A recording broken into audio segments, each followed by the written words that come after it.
Il est midi, bienvenue sur BFM TV dans le Déj Info. Je suis ravie de vous retrouver. On est ensemble pendant 2 heures. Les Parisiens n'y échapperont pas comme dans d'autres villes en Ile-de-France. Le port du masque à l'extérieur a donc été décidé par la préfecture. Ce sera à partir de demain matin.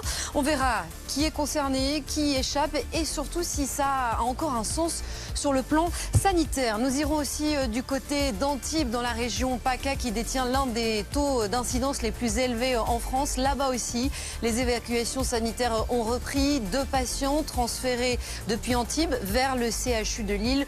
Pour autant, les soignants qui se trouvent dans cette région disent qu'il ne faut pas paniquer et que la situation est encore sous contrôle. C'est ce que nous dira Benoît Ruiz. On est à moins de 4 mois du premier tour de la campagne présidentielle et du changement à venir pour les meetings politiques.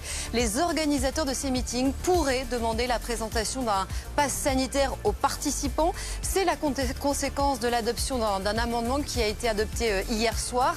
Les jauges ne les concernent pas, ces meetings, mais le pass, oui. On essaiera donc de comprendre pourquoi et ce qui va se jouer dans les prochaines semaines. Et puis à 12h20, notre rendez-vous comme chaque jour avec Philippe Toinard, Cuisine et Fête. On est à l'approche du réveillon, à 48 heures du repas du réveillon. Vous ne savez pas quoi préparer, vous n'avez pas de temps.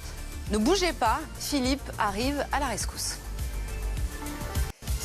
Il est 13h, bienvenue sur BFM TV, bienvenue dans le Déj Info. Les Parisiens n'y échapperont pas comme dans d'autres villes d'Île-de-France. Le port du masque à l'extérieur a donc été décidé par la préfecture. Ce sera à partir de demain matin. On verra qui est concerné, qui va y échapper et surtout si cela a encore un sens sur le plan sanitaire. Nous serons aussi du côté d'Antibes pour faire un point sur la situation dans les hôpitaux alors que la région PACA détient l'un des taux d'incidence les plus élevés en France et que là-bas les évacuations sanitaires ont repris.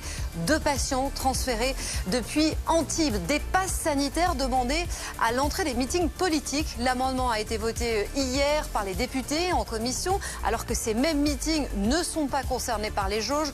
On se demandera finalement quelle est la logique et on verra que le chemin est encore long avant que cette mesure prenne effet.